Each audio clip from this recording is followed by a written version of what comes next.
Mona Lisa को दुनिया की सबसे रहस्यमयी, महंगी और चर्चित पेंटिंग माना जाता है।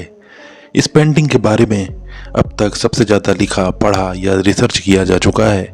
इस पेंटिंग को करीब 500 साल पहले मशहूर पेंटर लियोनार्दो दा विंची ने बनाया था। उन्होंने यह पेंटिंग 1503 में बनाना शुरू किया और 14 साल बाद यह पेंटिंग बनकर तैयार हुई। आज हम इस पेंटिंग के बारे में 7 ऐसे कारण बताएंगे जिसके कारण इसे सबसे ज़्यादा रहस्यमयी और चर्चित माना जाता है।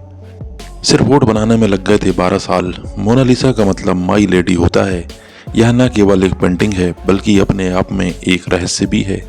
इस तस्वीर की सबसे बड़ी खासियत है इसकी मुस्कान।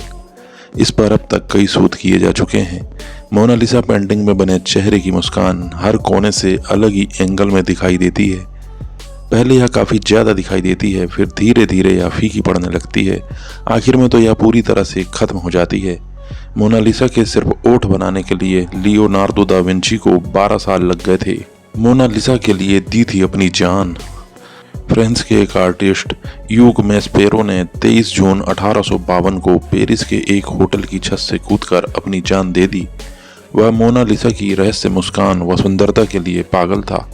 उसने अपने सुसाइड नोट में लिखा था, वह मोनालिसा के प्यार में पागल है। इतना ही नहीं, म्यूजियम में इस पेंटिंग के कई लव लेटर, फ्लावर भी मिलते हैं।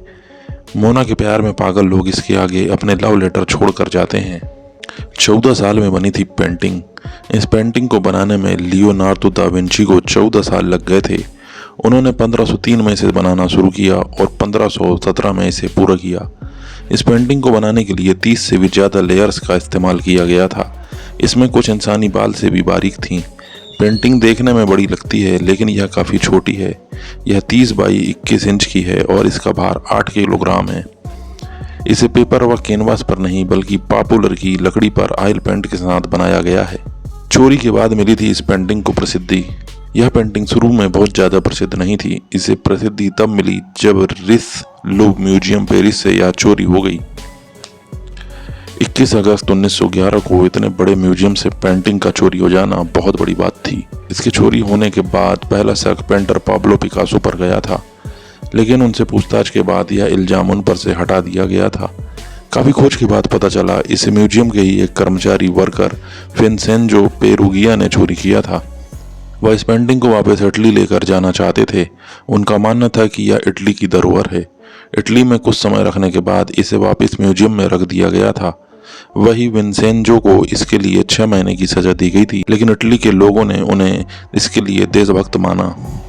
मोनालिसा की जुड़वा पेंटिंग्स भी हैं। माना जाता है लियोनार्दो दा विंची के एक ही छात्र फ्रांसिस्को मिल्जी ने इसकी जुड़वा पेंटिंग बनाई थी।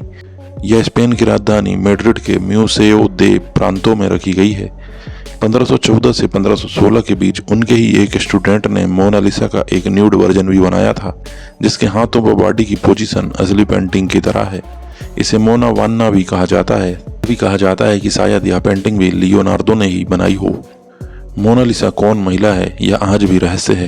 लियोनार्दो दा विंची पेंटर होने के साथ एक लेखक भी थे, लेकिन उन्होंने कभी भी इस पेंटिंग के बारे में कुछ नहीं लिखा, न कभी बताया है कि यह महिला कौन है जिसकी यह पेंटिंग बनाई गई है। कुछ रिसर्च का मानना है कि यह पेंटिंग लिस घेरार्दिनी की है, जो फ्लोरेंस की इटालियन की महिला है। वहीं कुछ लोगों का कहना है कि इस पेंटिंग में उन्होंने खुद को एक औरत के रूप में बनाया था। कई बार लोगों ने की नुकसान पहुंचाने की कोशिश। जब दूसरा विश्व युद्ध चल रहा था तब मोनालिसा की पेंटिंग को 6 बार अपनी जगह से बदला गया ताकि यह जर्मन लोगों के हाथ न लग जाए। इस पेंटिंग को नुकसान पहुंचाने के लिए कई बार कोशिश हो चुकी है। एक बार 1956 में एक टूरिस्ट ने इस पर पत्थर फेंका था, जिससे इसकी बाई बाजू पर निशान पड़ गया। बाद में इसे ठीक कर दिया गया। इतना ही नहीं, एक व्यक्ति ने इस पर एसिड फेंक दिया था। उसके बाद इसे बुलेट प्रूफ फ्रेम में रखा गया है। वहीं एक महिला ने इस पर लाल स्प्रे छिड़क दिया था। उम्मीद करते हैं वीडियो आपको पसंद आया होगा। पसंद आया है तो लाइक करिए। चैनल में पहली बार आए हैं तो चैनल को सब्सक्राइब करिए।